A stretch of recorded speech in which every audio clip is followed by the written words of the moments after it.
बिस्मिल्लाहिर्रहमानिर्रहीम। अस्सलाम वालेकुम नाज़रीन, उम्मीद करता हूँ आप तमाम लोग खैरियत से होंगे। नाज़रीन, इस ब्लॉग के अंदर सोशल मीडिया की अहमियत और सोशल मीडिया पे कैसे फ़ेक न्यूज़ भी ज़ोर पकड़ जाती है उसके ऊपर थोड़ा सा बात करेंगे। ईरानी सदर की इमरान खान साहब से मुलाकात, उसके ऊपर बात करेंगे। एग्ज़िट कंट्रोल लिस्ट, उसके हवाले से बहुत अहम डेवलपमेंट हुई है आज पाकिस्तान के अंदर। और एक प्रेशर जो बार बार डेवलप किया जा रहा था कि जब तक ढील या थोड़ा सा गिरफ्त जो है वो कमज़ोर नहीं होती पाकिस्तान तहरीक इंसाफ के ऊपर, मामलात आगे नहीं बढ़ सकते मुज़ाकरात के। तो आज उस हवाले से भी एक बड़ी डेवलपमेंट आई है। जहाँ पर ये डेवलपमेंट आई है वहीं पर पाकिस्तान तहरीक इंसाफ ने एक बार फिर से पाकिस्तान की इंटेलिजेंस एजेंसीज़ जो हैं उनको आड़े हाथों लिया। लेट्स स्टार्ट विद ईरानी सदर। आपको पता है कि ईरानी सदर 3 रोज़ा दौरे पर पाकिस्तान पहुँच चुके हुए हैं। टू माई वंडर, सबसे पहले तो मुझे था कि ईरानी सदर आ रहे हैं तो वज़ीर आज़म पाकिस्तान या प्रेसिडेंट ऑफ पाकिस्तान या कोई बहुत हाई प्रोफाइल किस्म का वेलकम होगा उनका। बट टू माई वंडर्स, कोई आज सच ना वज़ीर आज़म ने वेलकम किया उनको, एयरपोर्ट पे रिसीव किया ना प्रेसिडेंट साहब ने किया। मजबूरियाँ होंगी, प्रोटोकॉल्स होंगे, अब मुझे नहीं पता उस चीज़ के बारे में, लेकिन पाकिस्तानी होते मैं उम्मीद ये कर रहा था कि एक सदर आ रहा है तो कम से कम सदर या वज़ीर आज़म ख़ुद जाकर उनको रिसीव करेंगे। बहरहाल जनाब सदर साहब आ गए, उनकी रूटीन की मुलाकातें चल रही हैं। मोहसिन नकवी साहब से मुलाकात भी हुई, वज़ीर आज़म शहबाज शरीफ साहब से मुलाकात भी हुई। साथ ही सोशल मीडिया ने एक ख़बर उड़ा दी कि जनाब अडयाला जेल के अंदर साबिका वज़ीर आज़म जनाब इमरान खान साहब और ईरानी सदर जो हैं उनकी मुलाकात हुई है। और इस मुलाकात के अंदर शाह महमूद कुरैशी साहब और साबिका वज़ीर आला पंजाब और डिप्टी वज़ीर आज़म साबिका परवेज़ इलाही साहब भी मौजूद थे। अच्छा, मैंने जब वो देखा तो कोई बीच में कोई टीवी का क्लिप भी लगा हुआ, कोई बीच में लगा के इस तरह जैसे कोई टीवी के ऊपर खबर चल रही है। मैं तो मतलब है क्यों है, how is it even possible कि एक प्रेसिडेंट जो है उसको मुलाकात की इजाज़त दे दी जाए जेल के अंदर और फिर उड़ा दिया जाए और फिर ये टीवी के ऊपर खबर चले। तो मैं उसके ऊपर उसी टाइम के ऊपर मैंने ना काम करना स्टार्ट कर दिया। अब इस सारी कहानी के अंदर लोगों ने जो लिखा वो ये था कि जनाब वाला ईरानी सदर ने साबिका वज़ीर आज़म जनाब इमरान खान साहब को गले लगाया, वो आबदीदा हो गए और उन्होंने उनको ऑफ़र भी कर दी कि जनाब आइए हम आपको यहाँ से पाकिस्तान से शिफ्ट करके ईरान ले जाते हैं। अच्छा, मैंने उसके बाद को जो अपने सोर्सेज़ थे, जहाँ जहाँ पर कुछ सहाफ़ती सोर्सेज़, राइट लेफ़्ट के सोर्सेज़, मैंने सबको कॉल करना स्टार्ट की, मैसेजेस करना, पूछना स्टार्ट कर दिया जो कलीग हैं।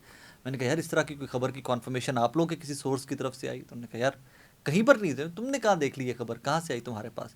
तो मैंने कहा यार ये ट्विटर के ऊपर, व्हाट्सएप ग्रुपों के अंदर भरी पड़ी है और कोई एक रैंडम सी फुटेज है, वो भी फुटेज भी चल रही है इसके साथ। उन्होंने कहा नहीं, ऐसा कुछ भी नहीं हुआ। सो ये एक सोशल मीडिया की हद तक खबर थी, इस तरह की कोई बात नहीं है। तो कि वज़ीर आज़म इमरान खान साहब थे जब, तो उस ज़माने के अंदर ईरान के साथ पाकिस्तान के मामलात बहुत अच्छे थे, डिप्लोमेटिक रिलेशन हमारे बहुत अच्छे हो रहे थे। उम्मीद है कि अब भी बहुत अच्छे होंगे, इस्लामी बिरादर मुल्क है हमारा, उम्मीद है कि अब भी बहुत अच्छे होंगे। लेकिन जो वेलकम वाला मामला था, उस वेलकम वाले मामले के बाद तो आई डोंट नो फर्दर क्या है क्या नहीं है, लेकिन अल्लाह करे कि ये मामलात बहुत अच्छे हों। और ये सारी खबर जो थी ये सिर्फ सोशल मीडिया की हद तक थी। अगली खबर, एक बहस है सहाफ़ती सर्कल्स और सियासी सर्कल्स में। जब भी हम सहाफ़ियों की कोई मुलाकात होती है सियासतदानों से, या सियासतदान बैठते हैं, सहाफ़ी आपस में बैठते हैं, तो एक चीज़ के ऊपर डिस्कशन होती है कि पाकिस्तान जिस दोराहे पे आकर खड़ा हो गया हुआ है, इससे आगे कैसे चलेगा। जिस तरह पॉलिटिकल केओस है पाकिस्तान के अंदर, इससे आगे मामलात कैसे चलेंगे। मैं उन तमाम लोगों में से एक हूँ जो इस चीज़ के ऊपर मुत्तफ़िक हैं कि जब तक जो जुल्म जबर पाकिस्तान तहरीक इंसाफ के वर्कर्स और लीडर्स के ऊपर किया जा रहा है, इससे थोड़ा सा हाथ उठाया नहीं जाएगा, हाथ हौला नहीं किया जाएगा, मामलात आगे नहीं बढ़ेंगे। मैं इसके ऊपर बहुत क्लियर हूँ।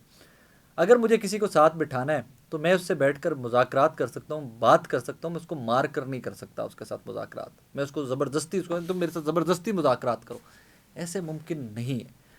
मुझे नहीं पता कि इस्टेब्लिशमेंट को ज़रूरत है इमरान खान साहब के साथ बैठने की कि नहीं। पाकिस्तान की सियासी जमातों को ज़रूर ज़रूरत है बैठने की, और उसकी बड़ी मोटी सी दलील है मेरे पास।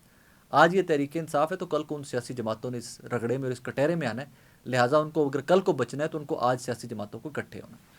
इसी की एक कड़ी मुझे लगता है कि कुछ थोड़ा सा जो है ना प्रेशर लूज़ करने वाली कड़ी, या थोड़ा सा हाथ हौला करने वाली कड़ी है कि आज काफ़ी सारे लोगों के नाम एग्ज़िट कंट्रोल लिस्ट से निकाल दिए गए हैं। 3 लोगों के नाम है सिर्फ जो एग्जिट कंट्रोल लिस्ट में रह गए हैं। एक इमरान खान साहब हैं, बुशरी बीबी साहब हैं, फराह गोगी साहब हैं और जुल्फ़ी बुखारी साहब। इनके नाम एग्जिट कंट्रोल लिस्ट के ऊपर हैं सिर्फ। 2 लोग इसमें से पाकिस्तान में पहले ही मौजूद नहीं हैं, फराह साहिबा और जुल्फ़ी बुखारी साहब। उसके बाद खैबर पख्तूनख्वा के मौजूदा वज़ीर आला अली अमीन गंडापुर साहब, उनका नाम एग्जिट कंट्रोल लिस्ट से निकाल दिया गया है। गुलाम सरवर खान साहब आईपीपी में जा चुके हैं, लेकिन इनका नाम निकाल दिया गया है एग्जिट कंट्रोल लिस्ट से, सोर्सेज क्लेम कर रहे हैं ये। मुराद सईद साहब का नाम निकाल दिया है, परवेज़ खटक साहब का नाम निकाल दिया गया, शफकत महमूद साहब का नाम निकाल दिया गया है, और इनमें फर्दर नाम एजाज़ शाह साहब, ब्रिगेडियर एजाज़ शाह साहब, उनका नाम निकाल दिया गया है। अली जैदी साहब पाकिस्तान तहरीक इंसाफ के रहनुमा थे, फिर वो आईपीपी में चले गए, दो कि वो कहते हैं कि मैं आईपीपी में नहीं गया था, हाँ पाकिस्तान तहरीक इंसाफ छोड़ी थी वो जनाब, उनका नाम एग्जिट कंट्रोल लिस्ट से निकाल दिया गया है। खुसरू बख्तियार साहब का नाम निकाल दिया गया है, असद उमर साहब का नाम निकाल दिया गया है, फवाद चौधरी साहब का नाम निकाल दिया गया है, उमर यूब साहब का नाम निकाल दिया गया है, और साहबजादा महबूब सुल्तान साहब, फ़रोग नसीम साहब और श्री मज़ारी साहबा, इनके नाम भी एग्ज़िट कंट्रोल लिस्टों से निकाल दिए गए हैं। ये एक बहुत पॉजिटिव और बड़ी डेवलपमेंट है। पता नहीं आप लोग इसको कैसे देखते हैं, बट मेरे नज़दीक ये बहुत पॉजिटिव डेवलपमेंट है कि लोगों को नॉर्मल ज़िंदगी जीने दीजिए।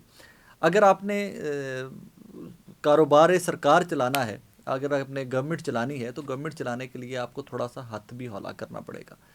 जिन लोगों से आपने बैठकर बात करनी है, जिन लोगों ने चीज़ों को नॉर्मलाइज करवाना है, आप उनको जेलों में डालकर रखेंगे तो आप पाकिस्तान को आगे कैसे चलाएंगे। मैं आज भी किसी टॉक शो में बैठा हुआ था, तो हम लोग वहाँ पर भी ये बात कर रहे थे कि पाकिस्तान तहरीक इंसाफ के वो लोग कि जो निगोशिएटर थे, जो मुज़ाकरात कर सकते थे, शाह महमूद कुरैशी साहब थे, फवाद चौधरी साहब थे, परवेज़ इलाही साहब थे, आपने ये तमाम लोग उठाकर जेलों में डाले हुए हैं। पाकिस्तान तहरीक इंसाफ में मुज़ाकरात वाला बंदा ही क्यों नहीं छोड़ा आपने? तो किससे मुज़ाकरात करने हैं हुकूमत ने? राना सनाउल्लाह साहब आज भी कहते हैं कि जी हम राज़ी हैं, हम विलिंग हैं कि हम इमरान खान साहब से मुज़ाकरात करें, हम बात करें। आपने जेल में डाला हुआ, कैसे मुज़ाकरात करेंगे आप उनसे? How you will do that?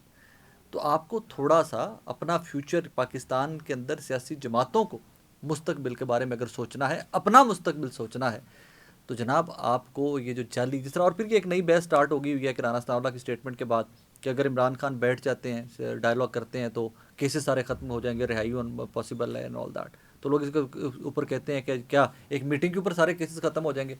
तो मेरे भाइयों, ये केसेस सारे बने कैसे थे? पता नहीं कौन लोग हैं जिनको लगता है कि ये सारे लिजिट केसेस थे और ये बड़े ठीक केसेस बने हुए हैं और मेरिट के केसेस बने हुए हैं। मैं एक ही मिसाल इसकी आज भी दी है मैंने एक दो जगहों के ऊपर। सनम जावेद साहबा एक एक्टिविस्ट है पाकिस्तान तहरीक इंसाफ, वो लाहौर में भी मल्टीपल एफआईआर है उनके ऊपर, अब अपने मियाँ वाली में ठोक दी। आलिया हमजा साहब खातून है, साबिका एमएनए है रिजर्व सीट के ऊपर, वो लाहौर में भी मल्टीपल एफआईआर हैं, आपने मल्टीपल एफआईआर उधर कमर मशानी में भी ठोक दी, मियाँ वाली में भी ठोक दी इन खवातीन के ऊपर। सो क्या ये आपको मेरिट के केसेस लगते हैं या लिजिट केसेस लगते हैं? सो जिस तरह ये केसेस बनाए गए थे वैसे ये केसेस ख़त्म भी हो जाएंगे, लेकिन अबाउट टाइम कि इसके ऊपर सोचा जाए। अगर पाकिस्तान को हमने आगे लेकर चलना है तो इंशाल्लाह बेहतरी इसी तरह आएगी कि सियासी जमातें स्टेप फॉरवर्ड करें, अपने लोगों के लिए नहीं, उन लोगों के लिए कि जो आज अपोजिशन में और ज़ेर अताब हैं, क्योंकि कल को आप लोगों ने ज़ेर अताब होना है। लास्ट में जहाँ पर ये एग्जिट कंट्रोल लिस्ट से नाम निकालने वाली बड़ी डेवलपमेंट है, वहीं पर उमर यूब साहब ने आज एक प्रेस कॉन्फ्रेंस के अंदर एजेंसीज़ को कॉल आउट किया पाकिस्तान की, और उन्हें कॉल आउट क्यों किया एजेंसीज़ को, वो कॉन्टेक्स्ट में बात कर रहे थे ज़मीनी इलेक्शन जो पाकिस्तान के अंदर हुए और किस तरह पीएमएल ने स्वीप किया है और कैसे मुबैना तौर के ऊपर इन एजेंसीज़ की इन्वॉल्वमेंट है इस इलेक्शन को रिग करने के अंदर। सो इसके ऊपर उमर यूब साहब जो अपोजिशन लीडर हैं पाकिस्तान के अंदर नेशनल असम्बली में और जनरल सेक्रेटरी हैं पाकिस्तान तहरीक इंसाफ के, ही कॉल्ड आउट के लोगों को स्टेप फॉरवर्ड करना चाहिए जो इन्वॉल्व हैं और उनको अपोलोजाइज़ करना चाहिए। फिर उन्होंने कुछ पुलिस वालों के नाम भी लिए। उन्होंने कहा कि ये पुलिस वाले पब्लिकली कहते फिर रहे हैं कि भाईजान हम इन्वॉल्व नहीं थे, बाकी एजेंसीज जो हैं सारी वो इन्वॉल्व थी और रिग करने के अंदर हम मजबूर हैं। सो इस तरह के इल्ज़ाम जब अपोजिशन लीडर लगाता है तो इसको सीरियस लिया जाना चाहिए, इनके ऊपर इन्वेस्टिगेशन की जानी चाहिए, उनका जो मुद्दा है, जो उनके रिजर्वेशंस हैं, उनको एड्रेस किया जाना चाहिए, सुना जाना चाहिए कि जनाब सुनिए उनकी बात कि वो क्या कह रहे हैं, उसके ऊपर अमल दरामद कीजिए। और अगर आपने अमल दरामद नहीं करना, फिर आपने एक वो डंडे के साथ इस मुल्क का निज़ाम चलाना है, तो फिर कौन सी जमहूरियत, कौन सा आइन, कौन सा की पॉलिटिकल स्टेबिलिटी, कौन सी इन्वेस्टमेंट, कौन आएगा इस मुल्क के अंदर पैसा लगाएगा? इन तमाम चीज़ों को अगर आपने रियासत का निज़ाम बेहतर करना है, हुकूमत का निज़ाम बेहतर करना है, आपको बैठना पड़ेगा। और आप मानिए या ना मानिए, 8 फरवरी को पाकिस्तान के अवाम ने साबित किया कि पाकिस्तान की सबसे बड़ी सियासी जमात इमरान खान है, पाकिस्तान का सबसे बड़ा लीडर और सबसे मकबूल लीडर इमरान खान है। आप उनको माइनस करके आपको लगता है आप रियासत का कारोबार, गवर्नमेंट का बिजनेस चला सकते हो? मुमकिन नहीं। ये एक तल्ख हकीकत है उन लोगों के लिए कि जो इमरान खान से नफरत करते हैं, इमरान खान को माइनस करना चाहते हैं। आप नहीं कर सकते। कोई भी सियासी लीडर, कोई भी सियासी जमात तभी माइनस की जा सकती है कि जब जब पाकिस्तान के अवाम चाहें। जमहूरियत के अंदर वोटर जब किसी को माइनस करता है तो वही लोग माइनस होते हैं, वरना आप लीडर्स को माइनस नहीं कर सकते। आपको बोगस केसेस ख़त्म करने होंगे, आपको इमरान खान के साथ बैठना होगा, मुज़ाकरात करने होंगे, तब ये मामलात जो हैं आगे चल सकेंगे। अब किस हद तक कामयाब होते हैं लोग, मौजूदा सेटअप किस हद तक कामयाब होता है इमरान खान को इंगेज करने में, ये एक बहुत बड़ा बड़ा सवाल का निशान है, और इंतज़ार करते हैं कि इस सवाल का जवाब हमें कब मिलता है। अपना बहुत सारा ख्याल रखिएगा, दुआ में याद रखिएगा। अल्लाह हाफ़िज़।